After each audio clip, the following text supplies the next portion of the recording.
For the folks who are remote, we are still waiting for Tommy.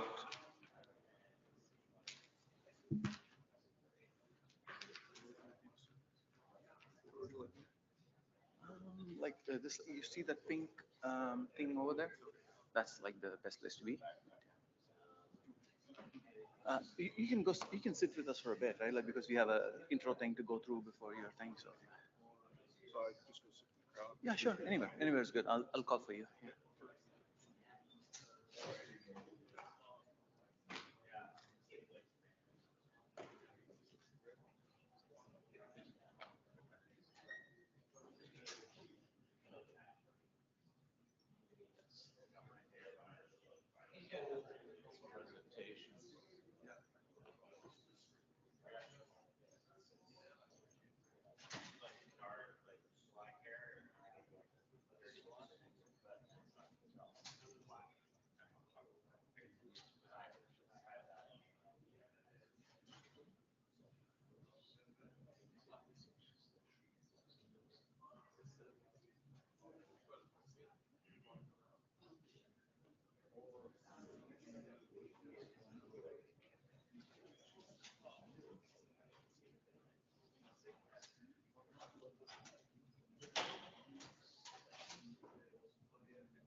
Apologies to the people. I'm still waiting for Tommy to come up.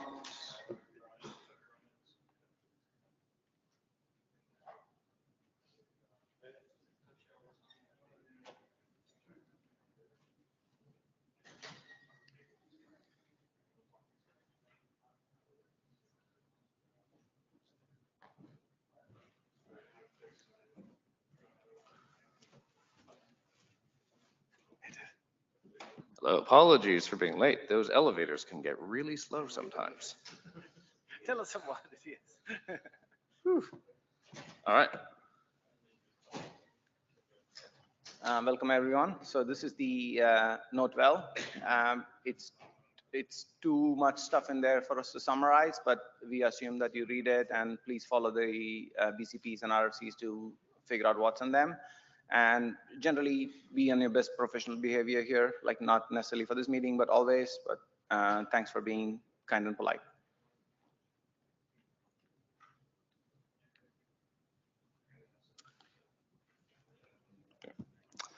All right, so you are in IAB Open, and this is a session that the IAB has been holding for several years now. That's an open session for the community to come and hear about what the IAB is doing on various technical and architectural topics, and also talk about the status of various liaisons with other groups. And this is an open meeting that hopefully will help the community get visibility onto what the IAB is doing, but also is a great way for the IAB to collect feedback on what is what the community is interested in, and shape what we're going to do going forward. Slide.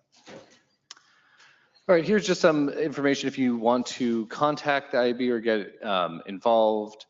You can reach IAB at iab@iab.org, and it has these folks on it.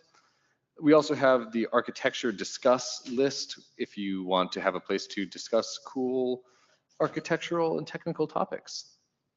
And if you have questions about liaisons, you can always reach out to the liaison coordinators, and this is a subset of the IAB members who are focused on making sure liaisons work well at liaisoncoordination@iab.org. All right, so today we have a pretty full agenda here. So we're just going to give some status updates on various topics going on in the IAB. That's what we're doing now. We're going to have a liaison update from Barry. And so what we try to do at every IAB Open is kind of highlight a different liaison relationship and just learn about what's going on there. We have 2 workshops that are coming up over the next 6 months, and we're going to get an introduction to both of those so that you can learn more about what's going to be happening in those workshops, how to get engaged, and how to participate. And then we're looking forward to an invited talk about community networks at the end, and hopefully this will be a great opportunity for us all to learn more about what's happening there. Okay. All right, so the IAB has documents that it works on. We have 2 that are quite mature that should be coming out as RFCs relatively soon. We have the privacy partitioning document, which is a technical document that we've discussed here before. That's in Auth 48, so expect it soon. And then the workshop report from the bias workshop is in the RFC editor queue now. Next slide. We are slow, yes. Thank you, Miraku.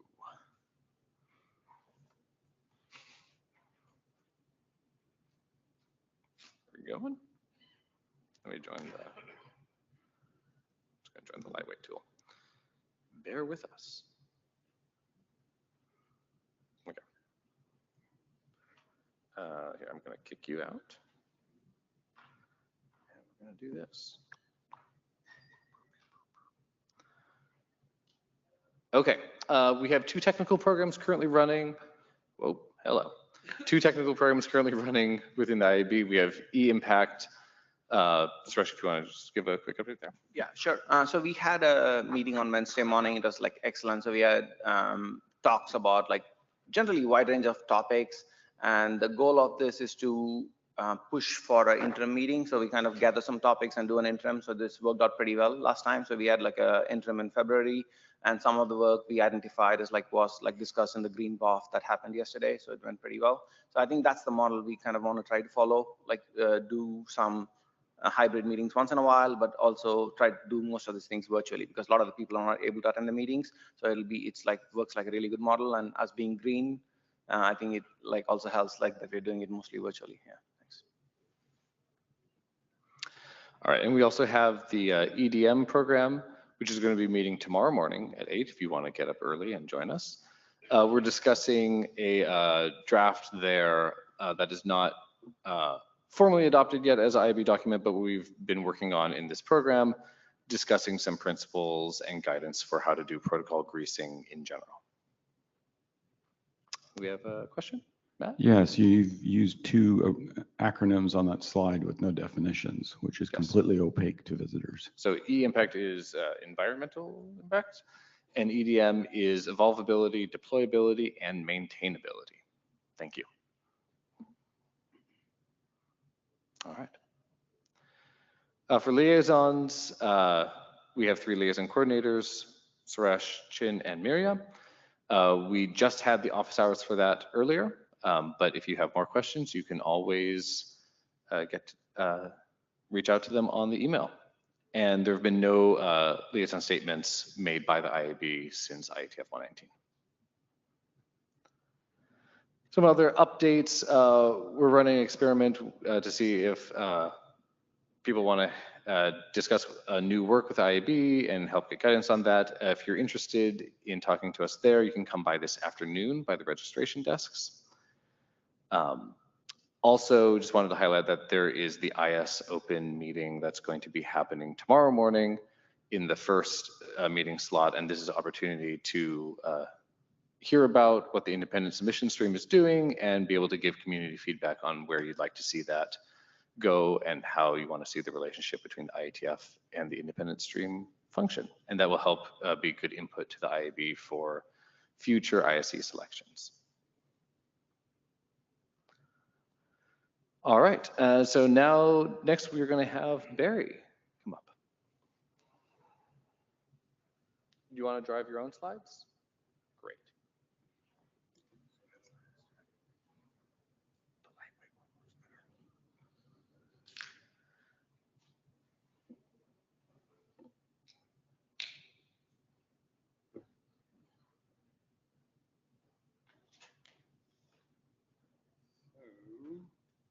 Confirm.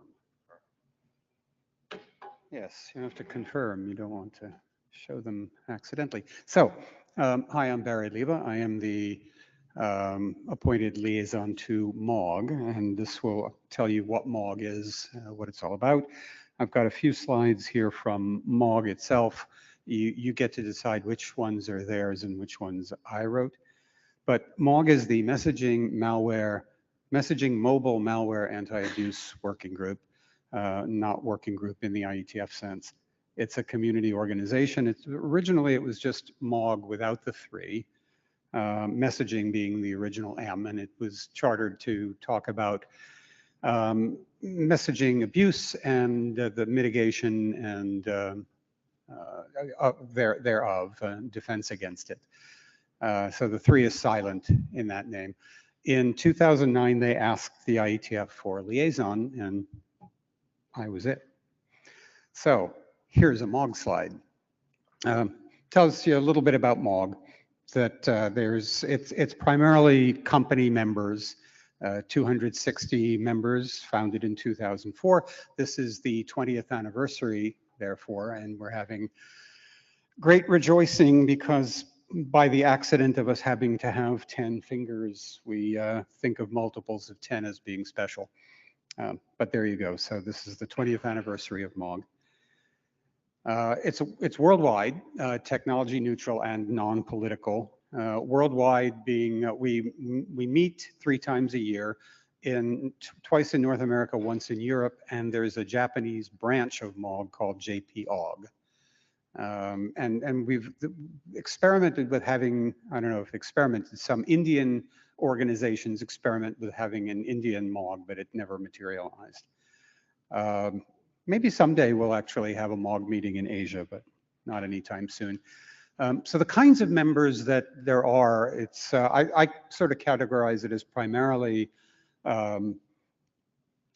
email marketing people, email operators, email software vendors, and some standards people. And then there are a bunch of others. So cloud service providers are a big one now in there. But there's also government people and people who are used to working with government people. So we do policy stuff as well. And you can read this slide as well as I can. So these are some of the more relevant parts of it. I have a slide of my own on this, so I'm gonna skip that one. Okay, now we're back to my slides. MOG's relation to the IETF. The output of MOG, the goal is to provide a place to talk about the abuse of these systems, of messaging systems, of mobile systems, and how malware contributes to this. And the output is best practices documents. There are a bunch of those. Information sharing among the MOG members, and that's often very significant because it allows us to talk more about mitigation of abuse. And there's a lot of education and outreach for the members mostly. So a lot of this is, it's all member oriented.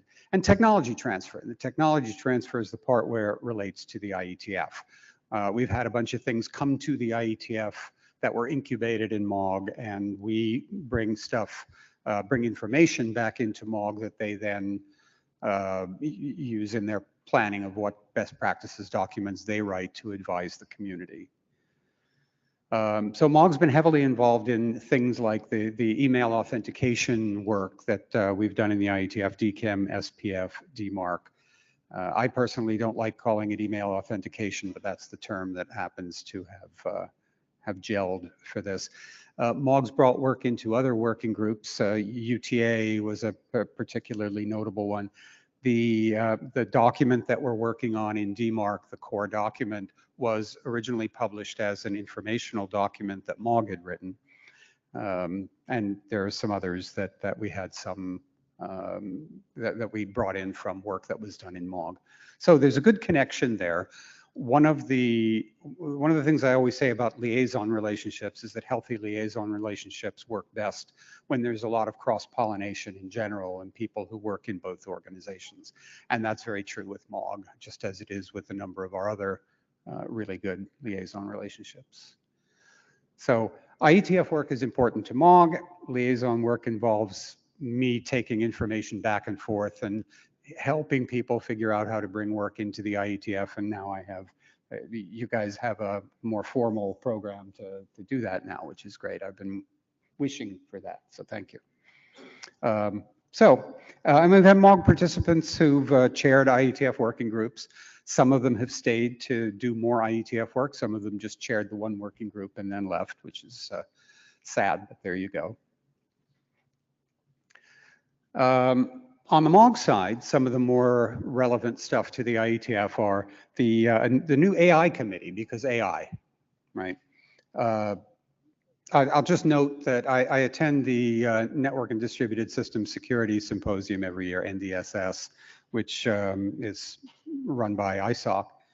And they, this year, by far, the largest number of papers submitted had to do with AI and machine learning. And then when you looked at the little bar charts that they had, the bar chart for AI went all the way across the page, and the next one only went like, you know, half an inch or something. So anyway, AI, and they're looking at three aspects of it: abuse that's facilitated by AI systems, abuse of AI systems to make them do bizarre things, and using AI to counter abuse, to detect abuse sometimes. So that's just getting started, and looks like that'll be an interesting one.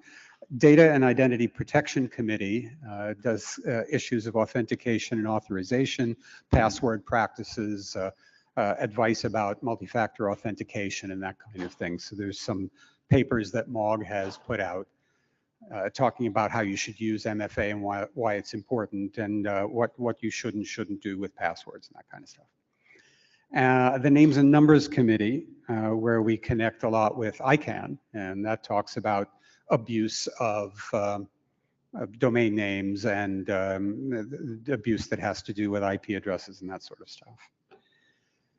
The Public Policy Committee, where the people in MOG who are connected to government stuff talk about well, like for instance, what people had to do when GDPR came in. What regulations, what privacy regulations are developing in other areas, what AI regulations are starting to be talked about in various jurisdictions. So there's a lot of conversation about that. And then the technical committee has a whole bunch of subcommittees, and two of them that I wanted to call out here are the DDoS, the dynamic denial, or the distributed denial of service SIG, special interest group. That helps ISPs, hosting companies, and DDoS service providers to understand the attacks and how to prevent them and how to mitigate them. And the Internet of Things, SIG, is looking at privacy and security issues and abuse of Internet of Things devices and gateways and that sort of thing. So here's, I'm not going to go through this list. You can read it while I'm talking, but MOG has a whole bunch of best practices documents, and here are an example, here is a set of examples of some of those. Some of them are updates to older documents that, for instance, the managing port 25, we'd actually started hearing noise that, well, you published that 20 years ago or 18 years ago, whatever it was. Is it still relevant? Maybe it's not. Well, yeah, it is. You still need to close down port 25 to keep abuse down on your systems. So we updated it. And in addition to just making it seem more current, there actually turns out were a few substantive updates that made sense. So we did that. Some of them are new things that are popping up. Best practices for sending domains. That has to do with email marketers. How do you send out your marketing email to people who really want to receive it and avoid sending it to people who think it's spam? What are the best practices for avoiding annoying people with your marketing? So, and there's a link at the bottom that's where you can see all the published documents. The formal published documents of MOG are public, even though the meetings are not. And here's some work that looks like we might get started maybe come sometime soon, stuff that's being discussed, things about enterprise mobile messaging and how you safely use mobile devices in your enterprise. Some advice about open web proxies, basically don't do it. As I said, password recommendations and multi-factor authentication recommendations and that sort of stuff. Routing security, we're getting into looking at manners work and other similar things for how to improve routing security. So that's pretty much what I wanted to say about MOG, and I think I'm right on time. Anybody have any questions for me? Well, thank you then. Yeah, thank you for sharing. It's a useful update. Perfect. All right. And next up, we're going to go over the workshops that are coming up. So I'll invite Mark up. Do you want to drive or do you want?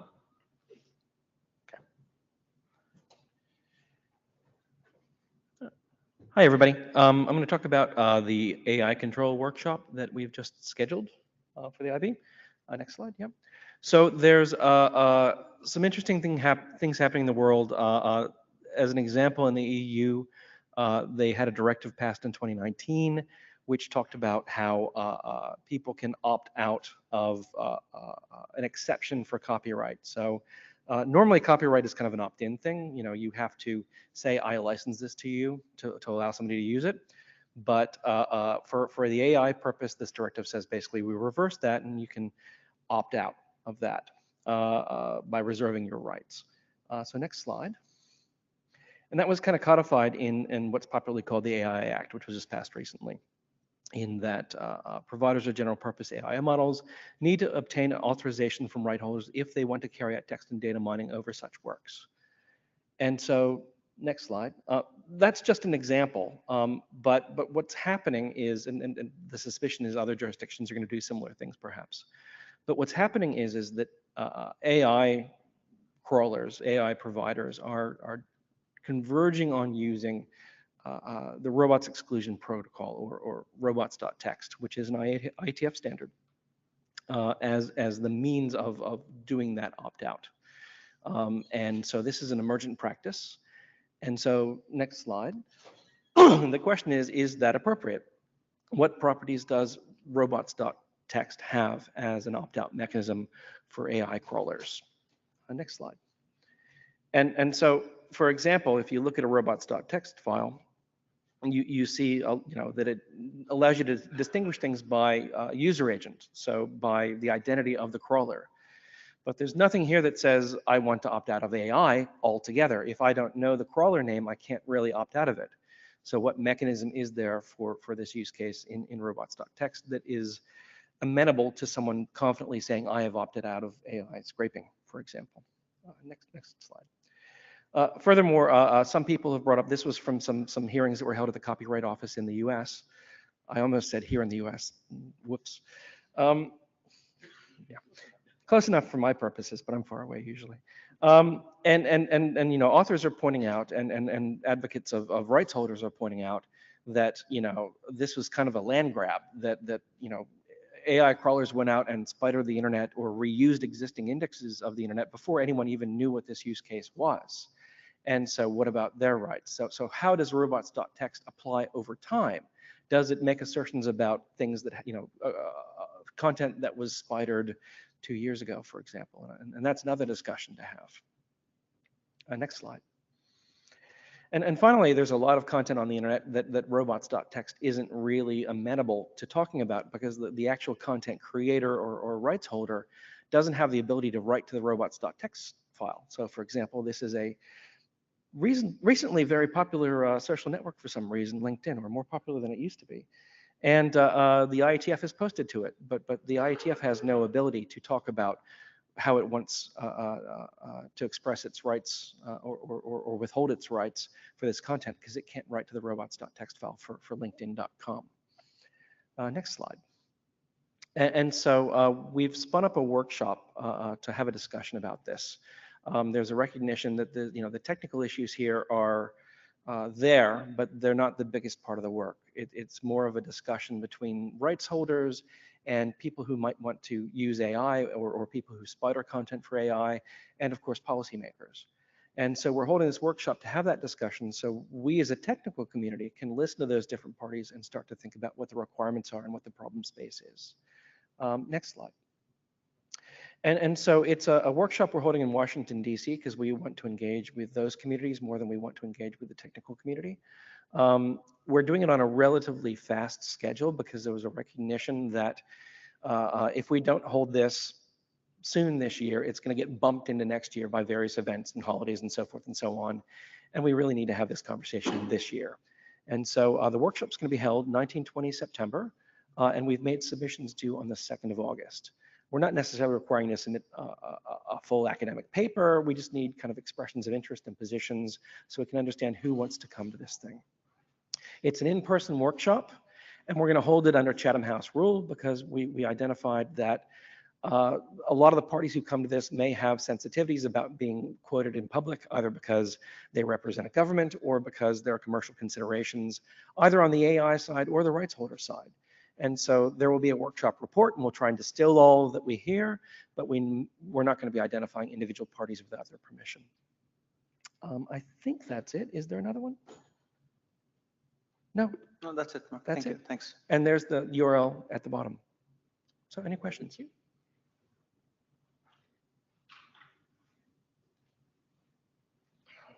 Hi, Jean-François Queralt. Not going to be my case, but I'm just wondering, maybe I missed it, for the workshop participation, for those who might live abroad, are you going to have any type of support to participate? Sorry, I didn't quite catch the question. For those who live abroad, the US, and may want to participate, since apparently it's going to be only an in-person. It's an in-person workshop. So is there going to be any type of travel support or support for others? I don't know that there's travel support, but I think that's ultimately up to the IAB. Because that's going to limit a little bit the participation for those who can't make it and cannot afford to go to the US and stay in Washington. I think that if that is the case, we just encourage anyone to reach out with that case and we can Right. look at Just it. want to clarify for Yeah. whoever may be considering and they might be discouraged from Yeah, participating. if anyone is concerned about that, yeah, please reach out. All right, Yeah. thanks. Yeah. So I think it's, if you're accepted to the workshop and there's an issue, We can talk. we can have a discussion. Yeah.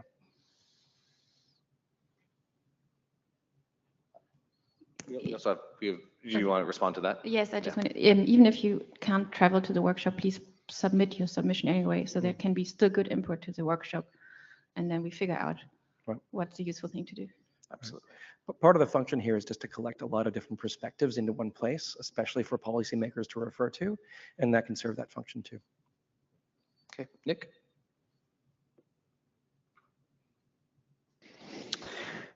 Nick Doty, CDT. Thanks for organizing the event. I think it's an important topic.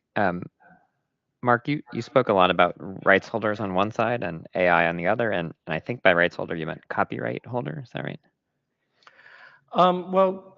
So the EU legislation expresses it in terms of copyright.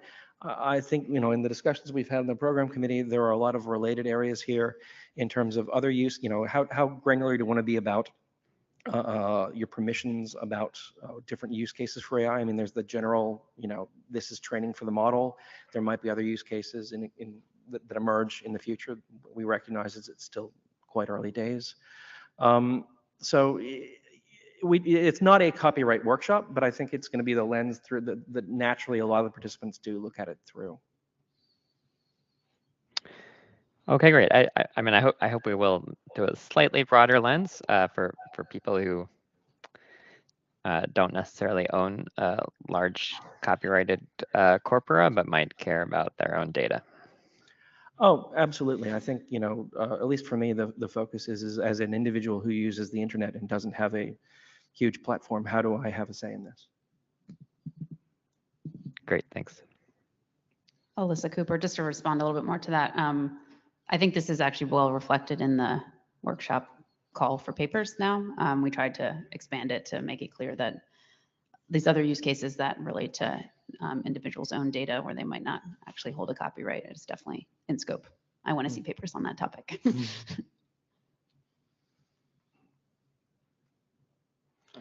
Jonathan Hoyland, Cloudflare. One thing that I've noticed getting blocked recently is if you use Google Translate to try and translate a website, it's like, oh no, we don't want AI scraping our website. I'm like, is that a copyright issue? I mean, I just want to be able to read your website and I don't speak your language. Right. So yeah, there are other lenses, is the point. Right. And that, you talk to folks over on the W3C side and they see that as a core facility on the web that as a user, you get to decide how content is presented to you and how you can use it.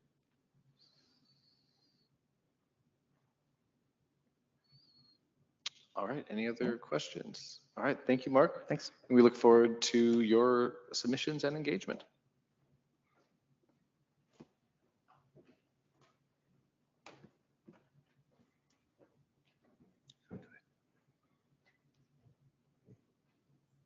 Oh, you don't need. Yeah, we got it. Okay.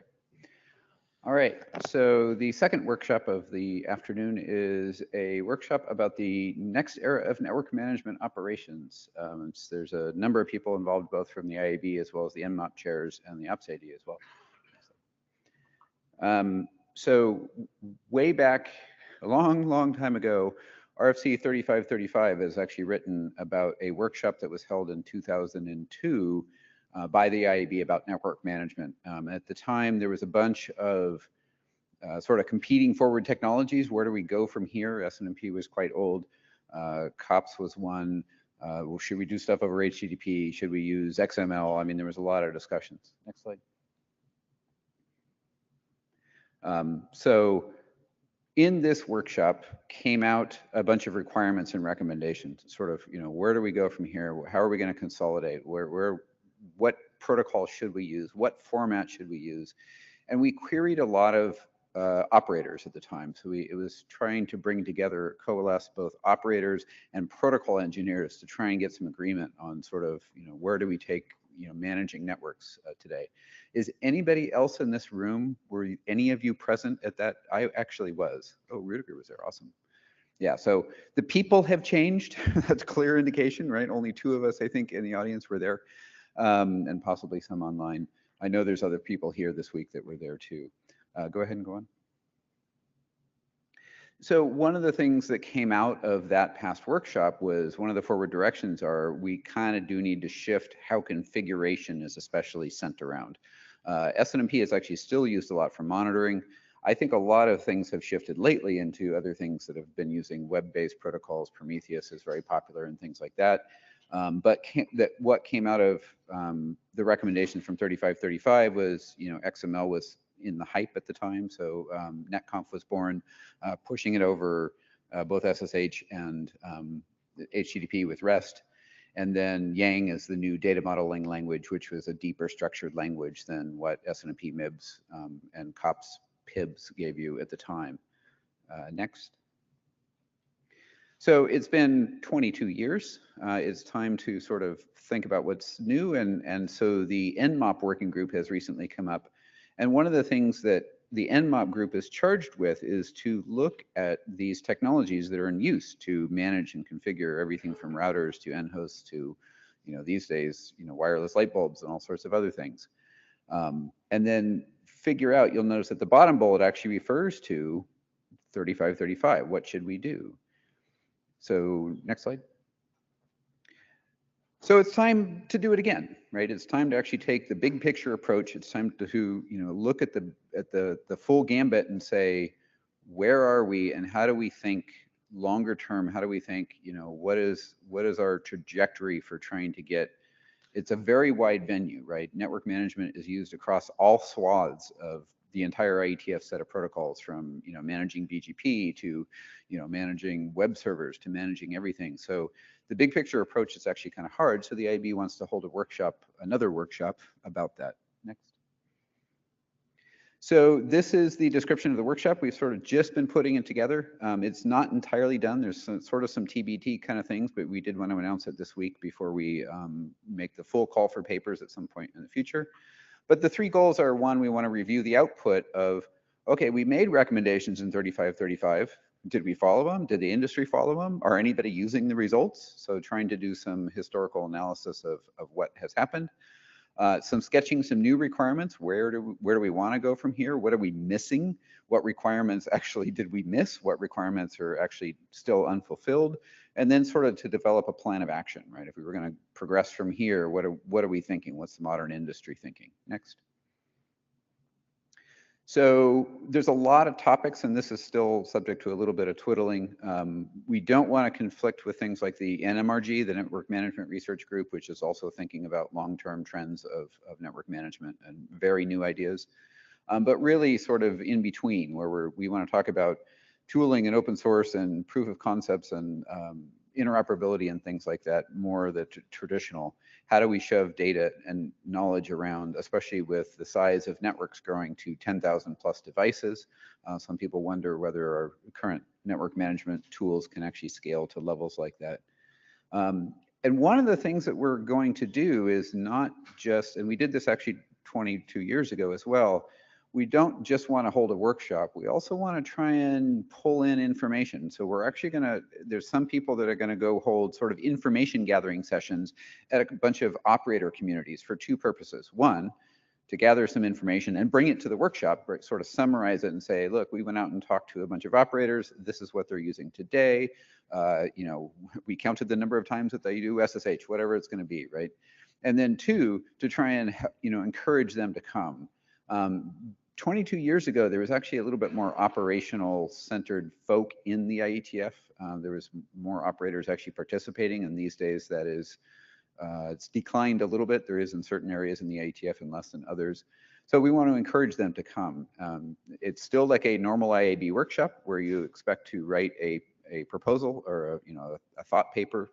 It can only be one page, and then come and have a discussion. Next slide. So we're still finalizing it. Some things are still TBD, but we did want to announce it. This is not going to happen until December, and the reason being is that we want to go talk to Nanog and RIPE, which doesn't happen until October and September and things like that, as well as some other things. So this is an early one. There is already an email list up for people that want to subscribe. It's called NEMOPS-interest. And we'll be sending announcements there because we want people outside the IETF to subscribe. But if you're, of course, on IETF Announce and other things, you'll see an announcement from us for the actual call for papers when it goes out. We'll send out a call for papers sometime soon, probably in the next couple of weeks to a month, and then we'll remind people much later. But because we want operator involvement, the call for papers will actually have a long running time as well. So feel free to contact them/us since I'm on the list. The program committee has already sort of been formed. If you want to be involved at all, do subscribe to the email list. And then, of course, you'll see the call for papers coming out soon. And I think that's the final slide, right? Yeah. Any questions about it? Anybody still doing network management? I guarantee you are, you just don't know it. Right? I figured we wouldn't use all 15 minutes. I think you're good. All right, thank you, Wes. Great, so those are the two upcoming workshops that we're going to be holding. And next, we're going to move on to our invited talk on community networks from Bill Murdoch.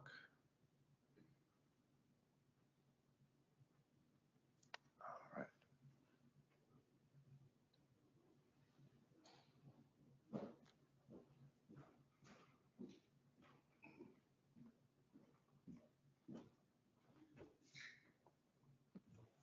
Thank you, Bill, for coming down and talking to us. Like, really looking forward to this. So just call out the slides if you want. If you want to go to the next one, whenever. Thanks.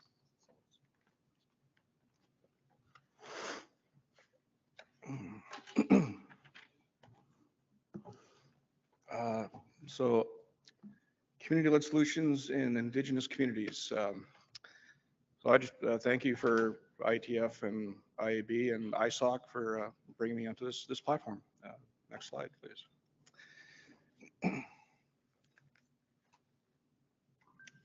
There we go. So Clear Sky Connections.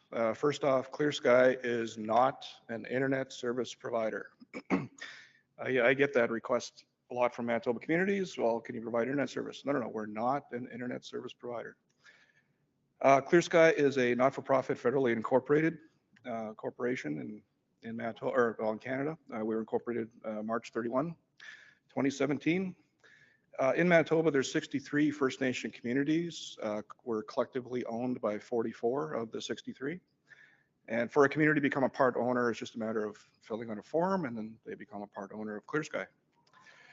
We are the mandated organization by the Assembly of Manitoba Chiefs, and that political process took us about 4 years to complete. So we carry the mandate to build the fiber network, and in addition to that, the education and training piece. Once the fiber is in place, how do they use it? What can they use it for to provide that education and awareness? Next slide. So who's Bill? I'm currently the executive director of Clear Sky Connections. That's what pays the bills. Everything else is pretty much volunteer. I'm the acting executive director with the Indigenous Connectivity Institute. Currently the chair of the First Mile Connectivity Consortium, where we do a lot of the policy work with working with the CRTC. Part of the IEEE mentor program, working with a group out of Nigeria. Somehow I got on the information management, First Nation information management with the city of Toronto. Also the vice chair of ISOC Manitoba chapter. Doing this, my current role, I've been working with the project for over a decade. I've been working in IT area for over 2 decades. As for my technical certifications, you'll notice my last technical certification was Windows Server 2012, so I'm a little bit out of touch with the IT area. Why I do this work? Well, the benefits the internet can bring to a community, and more so an individual in the community. Next slide. So a community network. Community network for First Nations is a network that is owned, controlled, accessed, and possessed by the community, respecting the First Nation principles of OCAP. And part of that process is having meaningful consultation with the communities, and keeping in mind that each community is different, not only in their technical readiness, but also the size, geography, political leadership, and traditional leadership. So it's not only talking to the political leadership for the community, you have to talk to the right people in the community to get the community support to move the project forward. Next slide. So the 3 main business pieces for providing internet service to a community, you have from the customer to the ISP, their internet service provider. The next piece is the transit. So that's the connection from the major urban center to the community. And the third piece being gateway. So typically the connection in the major urban center to the global internet. So the ISP, we work with the communities, and working with the communities, we provide them 3 typical options. They can become their own internet service provider, which many communities already have a local internet service provider. So we replace the wireless backhaul with fiber backhaul. They could choose to farm it out to a third party, and in that case, we work with the third party to provide the service. Or they could choose, which a lot of the First Nation communities lean towards, is kind of a hybrid model, where it's branded as a community ISP, but in the background, there's another ISP that runs the switches and IP space billing system. But any boots on the ground is done by any work in the community, boots on the ground work is done by the local community themselves. Next slide, please. So build methods. These pictures are from a roughly an 80-kilometer fiber build in northern Manitoba. As you can see, the soil and the environment conditions. We install conduit. Conduit's essentially a plastic pipe. The reason we do that, it provides a clear path to run the fiber through. And also minimizes the future replacement costs. So once the fiber is installed, it doesn't have an infinite life. If it's hung on a pole, it has an estimated life of 20 years. If it's buried in the ground, it has an estimated life of 40 years. So if we do a direct bury, at the point it has to be replaced, well, you have to bury it again. You have to incur all those labor costs to get it in. But if you put it in conduit, all you have to do is attach the new fiber to the old fiber, pull the old fiber out, and it pulls the new fiber along with it. It minimizes your install costs. The build is expensive. We're connecting, in Manitoba, there's, like I said, 63 First Nation communities, on reserve population of about 150,000. So some community, a small community would say 200-300 people, a large community would be 5,000 people. So it's very difficult to make a business case to connect the individual community, which is why we have to rely on grant funds. So the initial grant funds cover the initial build costs, and of course the benefits having connectivity in the community. The more so the social benefits, health, education, public safety, entrepreneurship.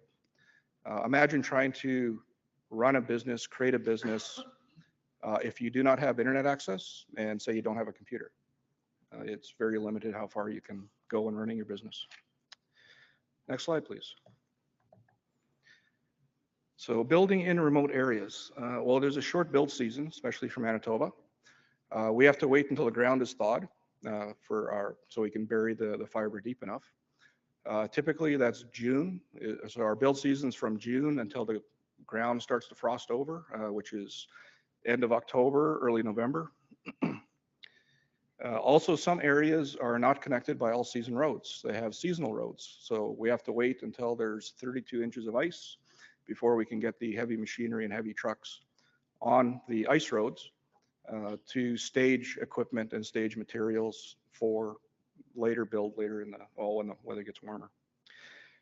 Also, because we're building in remote areas, there's the need for other expertise to be readily available, such as a welder and a mechanic in case you have problems.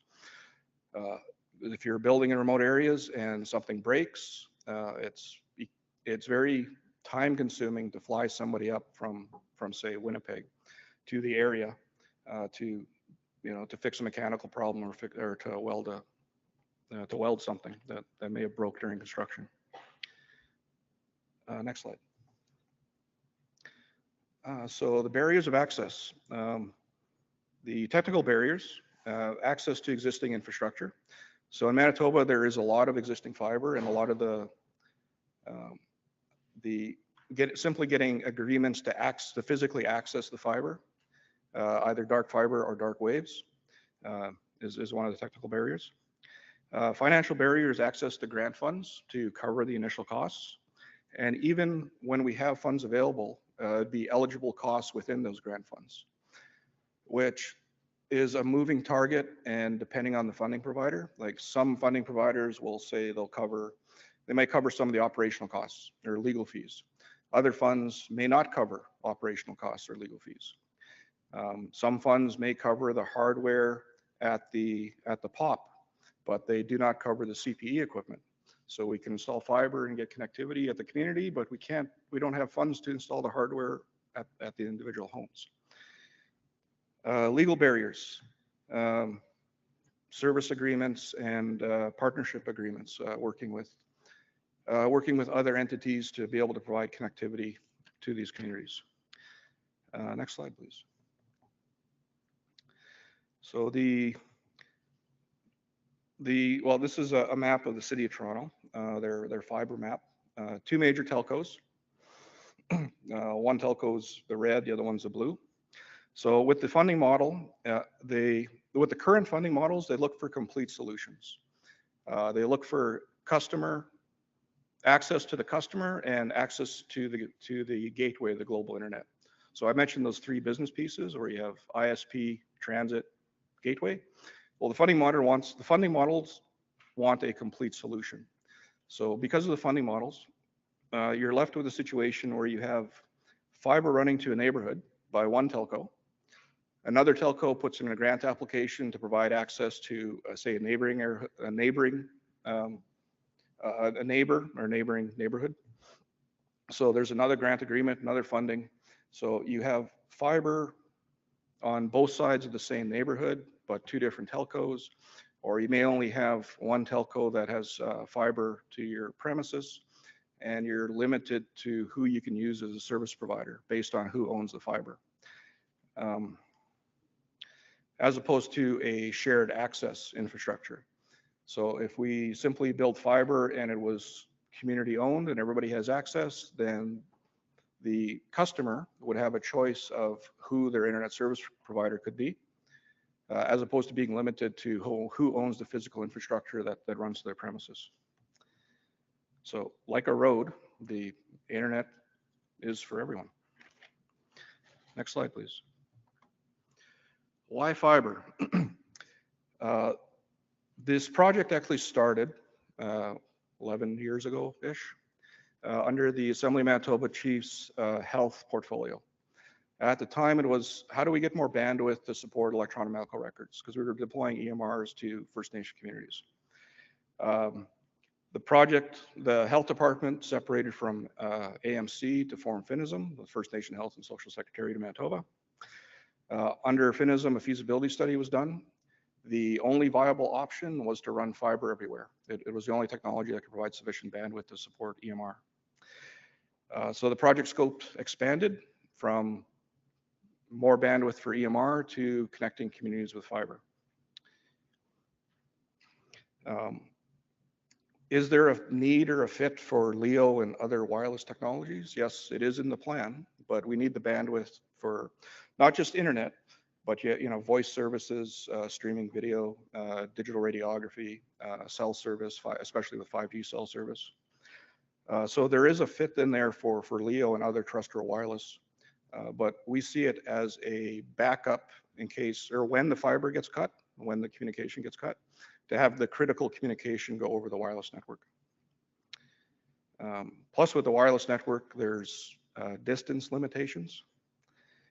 Plus the electronics are exposed to the environment, so they have a life anywhere from 3 to 8 years, the sweet spot being about 5 years. So there's always continuous replacement cycle for wireless equipment. As opposed to buried fiber, like I said, 40 plus years. That's estimated. I know in Quebec, they actually use 50 years as the estimated life for buried fiber. Next slide, please.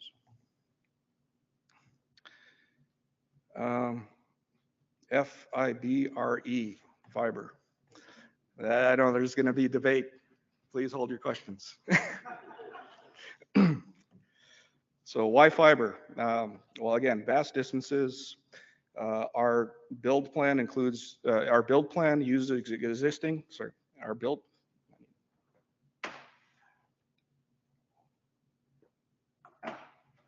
that again. So our build plan uses existing right-of-ways. On this map, so this is a map of Manitoba. This is our fiber plan. So the blue lines, that's existing Manitoba Hydro Telecom's fiber. The yellow line is what's called bipole 3, so the fiber is installed, it's just not lit up yet. The red lines, that's our plan. So our plan is to extend the existing fiber network that exists in Manitoba to the First Nation communities for connectivity. And again, why fiber? Because the limit is theoretical. Just a note. So in the south, we have Winnipeg, right in the middle at the bottom end. And it's hard to see on this, where it's in the box there, there's the red lines that go east to west. So if you're driving a car, just to give you an idea of some of the scale, 12 hours on the highway, 100 kilometers an hour, nonstop, just keep going. For 12 hours, you'll end up in Nelson House. So that's the distance from Winnipeg to the red, basically the red lines that go east to west there. So we're talking huge distances. Next slide, please. So connecting communities requires the technical, financial, and legal plans. So through in partnership with Manitoba Hydro Telecom, they had the blue lines. So we did put out an RFP process. We selected Deloitte's, Denton's, and Morris Hirschfield way back when to design the network, the technical, the financial, and the legal plan for the network.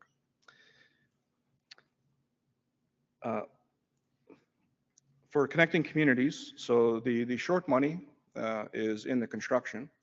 So we receive money to build a network. That's the short money. The long money is with the internet service provider. So that's their reoccurring fees. That's why it's important to work with the local communities so they can become their own ISP. Next slide, please. So this is intentionally blurry.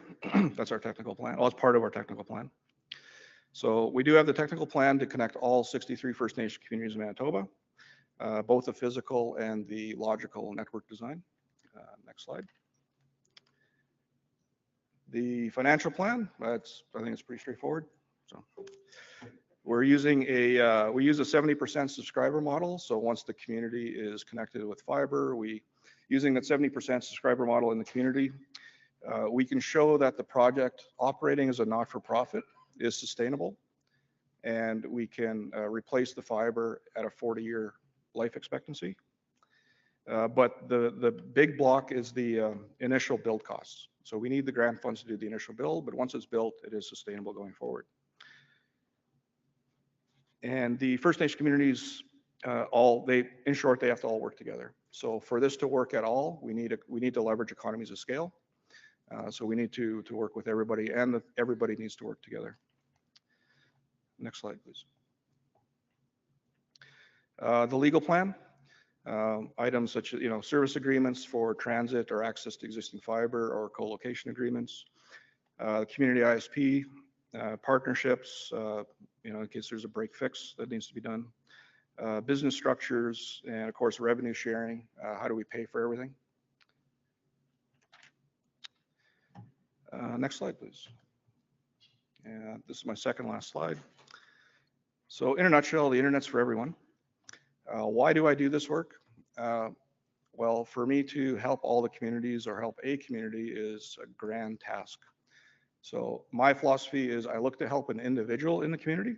I don't know who that individual is going to be, but there's going to be somebody in that community that's going to run with us, thinking that individual will then help their family, and then the family will help the community.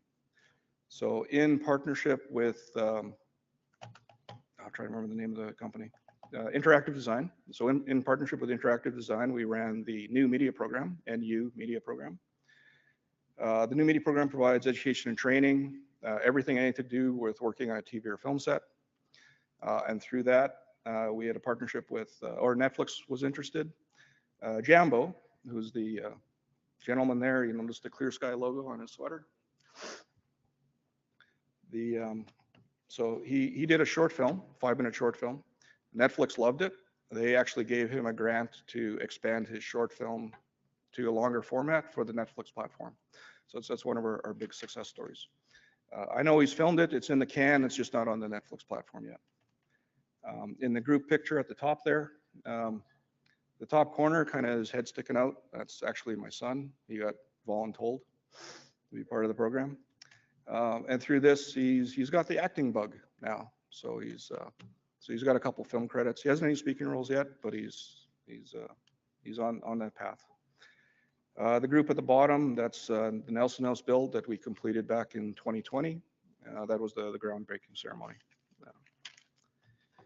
And next slide, please. Thank you. How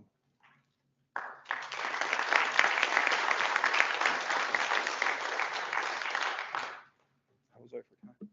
Yeah, thank you very much. That's perfect. Thanks. I had a question for you. When you're building this network, right, so your physical conditions are like very different from what we do. So we kind of look at this here. Is there any specific set of problems that you encountered that our protocols haven't kind of helped with, like troubleshooting things or anything? Is there something you want to bring to us like as problems? So we do have a place in IETF that's called Gaia that kind of like could be a place for you to bring any kind of like gaps in our solutions, like for the internal protocols that could make things better for you going forward, or for another community just like you somewhere else to go forward. Yeah, I'll try to answer your question. So like I said, my last technical certification was Server 2012, which I know the government still uses because I'm working, a friend of mine's actually working on a project to upgrade the 2012 server. So I know it's still in use, but like I said, I'm 10 years out of touch with the IT stuff. Been working more on, pushing paper and project management. Our entire network design, the longest fiber run we have is about 200 kilometers.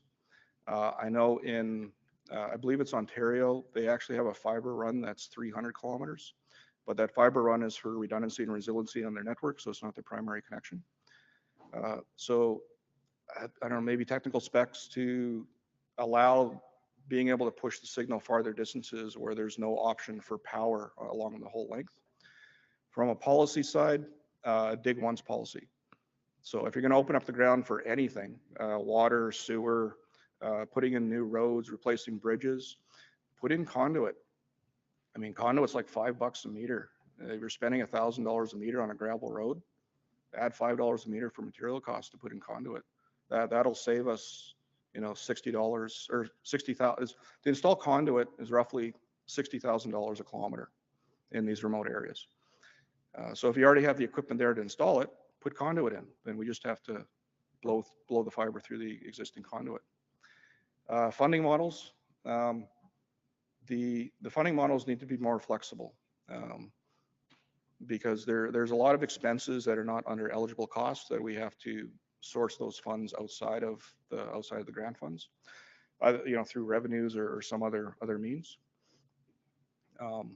And prioritize not-for-profit organizations, because connecting these communities, there really is no business case. Like I heard a presentation earlier where all the easy problems were solved 20 years ago.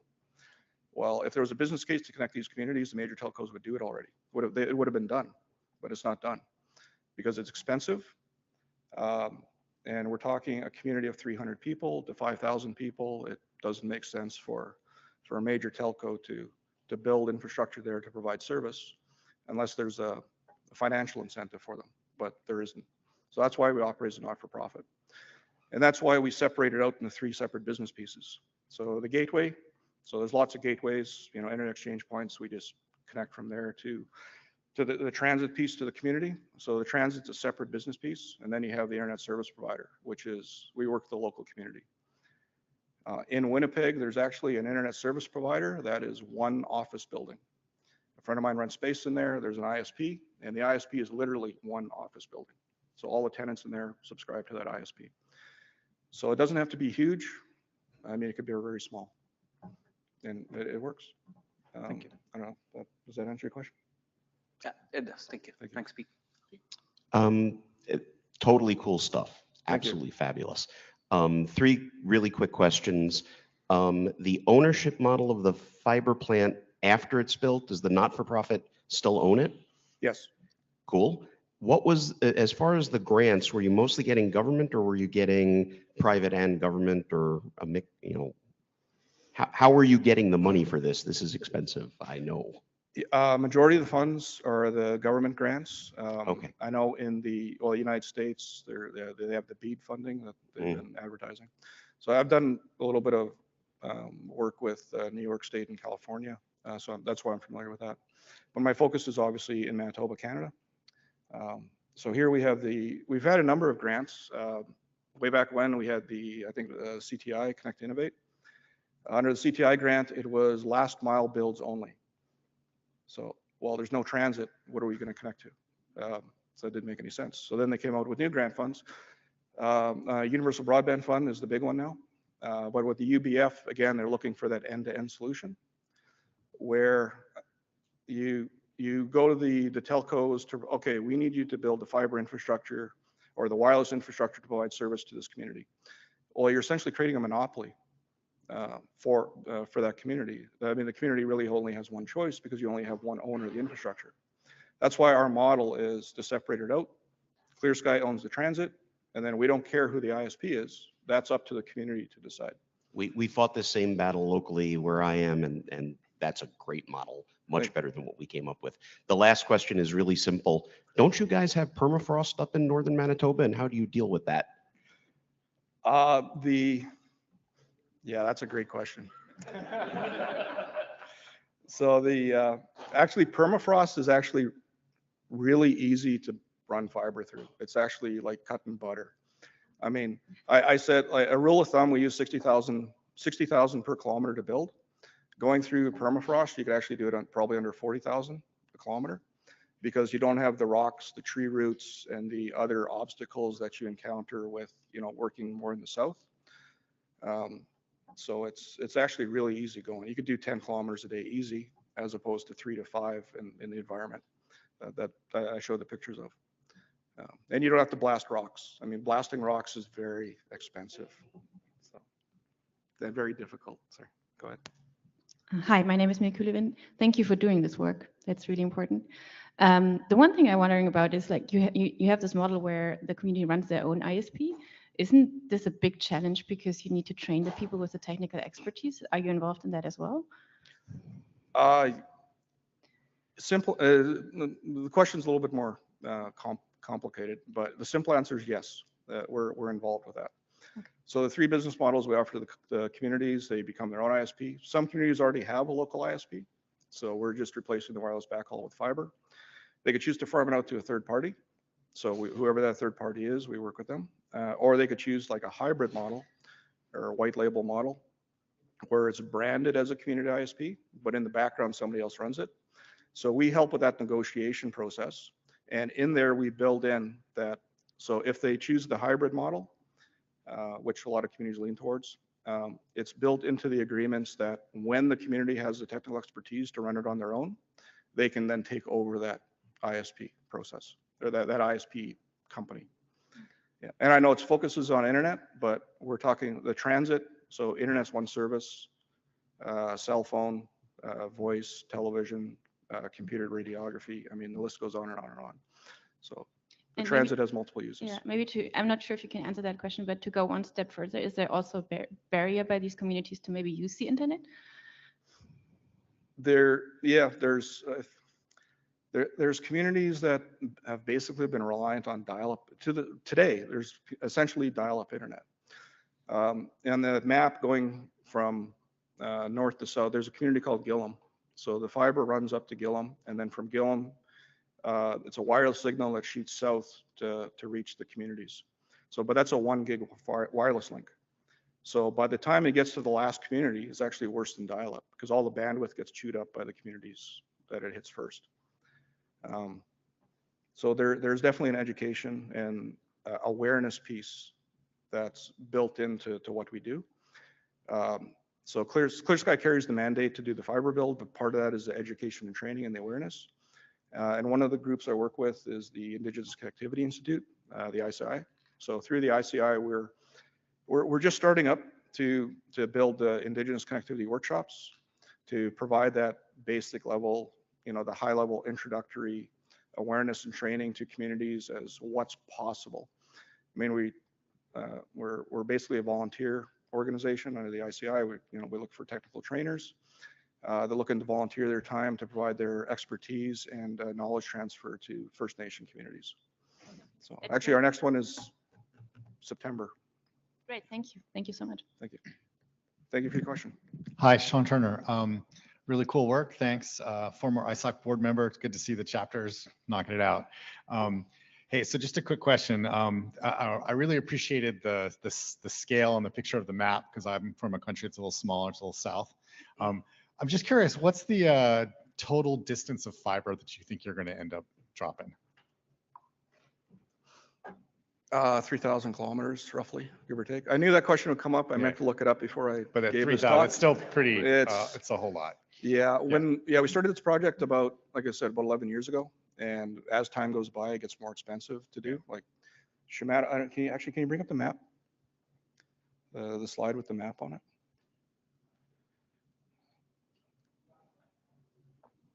Okay, right there. So in the top corner there, you'll see the Fox Lake. And then there's that red line that goes to Shamattawa. So in my mind, when we do funding applications, Shamattawa in my mind is the highest need. And that's going to be the most difficult build because that's a seasonal road. So that road is not all season. It's roughly 190 kilometers or about 118 miles, I think, of winter road to connect a community that's relatively small. When we first did the submission 10 years ago, roughly, for the funding, that build would have cost about $7 million. I refreshed the numbers about 2 years ago. That same exact build now costs about $17 million. So it gets, as time goes by, it gets more expensive. Cool. Keep up the good work, man. Thank you.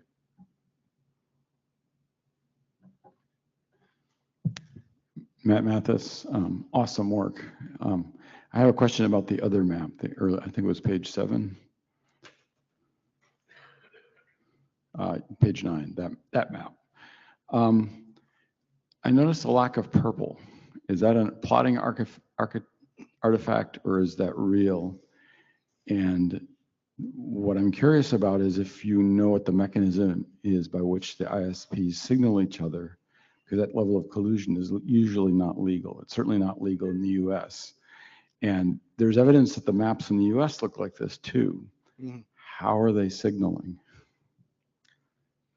How do the ISPs talk to each other? Is that what you mean? Oh, that's permits. So they put in a funding application. There's 4 sets of engineering drawing that needs to be complete before it's. So the first set is how do you get from point A to point B? You use that set of drawings to do your initial estimates. Then once you have somewhat of a funding approval done, the next set of drawings, that's a little bit more detailed. That's what gets submitted to the city or the province for permits. So then the city or province approves the permits for where you can build fiber to. Oh, there's existing fiber there. You can't build fiber there. You got to go the other side of the street or whatever. And then the next set of drawings, the more detailed work, that's what the construction crew uses to actually build by.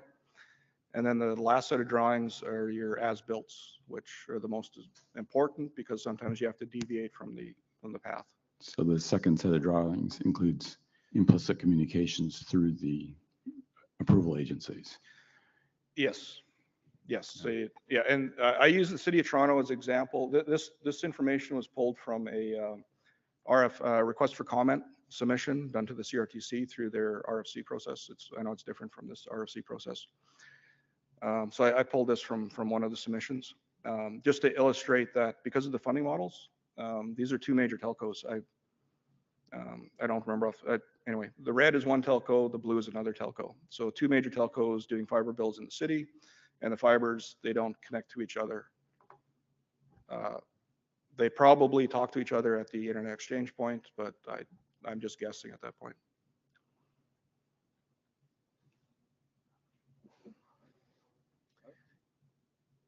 Any other questions? Hi, I'm Ali Rezaki. Thanks very much for your presentation. Really appreciate you being here. My question is, are you tracking the impact of this connectivity you're building on services like health, education, other government and private services? I would love to have the funds to do that. That would be that is an initiative. Actually, the University of Brandon is doing some work on that. Mm-hmm. And through our current submission for funding to do a fiber build, it's been conditionally approved. I can't say which community it is yet because the government hasn't announced it yet. But through their requirements is the benefit impacts to the community. Uh-huh. But under the eligible funding, there's no line item for that. So they want to know the benefits, but they're not willing to pay for it. Okay. And so we have to access other funds to do that benefits analysis. Mm-hmm. That the government says is a requirement. Okay. And in your proposals for the grants, what type of methods do you propose in or indicators to measure that or assess that impact, or have you done? Yeah, I don't have any specifics. Everything is pretty much anecdotal. This project started with the health, under the health portfolio to have more bandwidth for EMR. So at that time, when I was working in health roughly 10 years ago, medical transportation. So that's to get, because the First Nations have health centers. They have fractional doctors. So they'll have a visiting doctor once a week, once a month. There's one community that's large enough that has a hospital.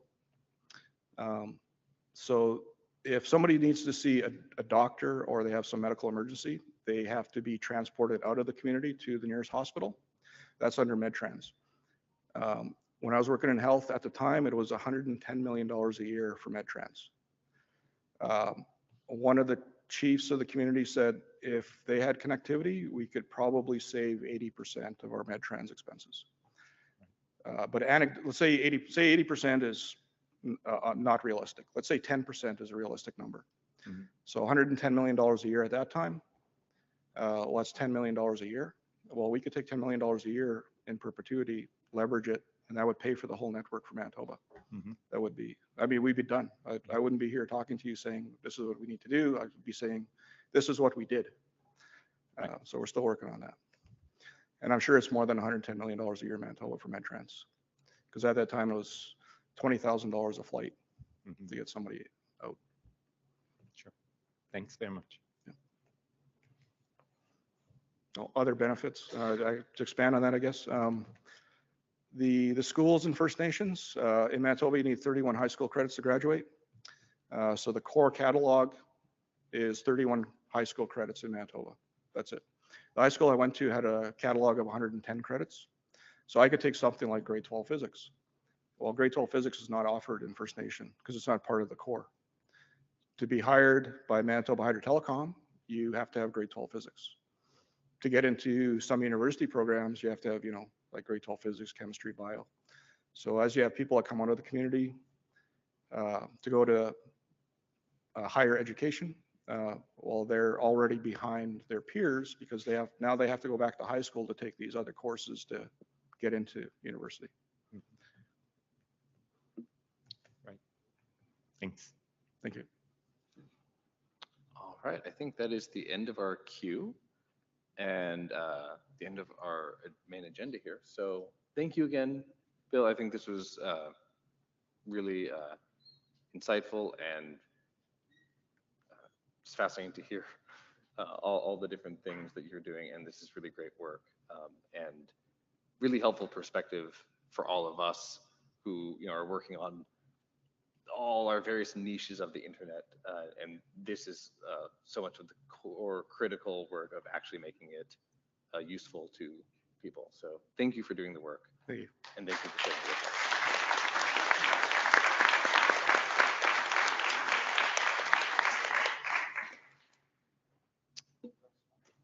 All right. With that, that's the end of our agenda. Is there any other questions or things that people want to bring up broadly? Feel free to come up to the mic now or get in queue. Otherwise, we will see you next time. All right. Thank you. Is that yours? Ah.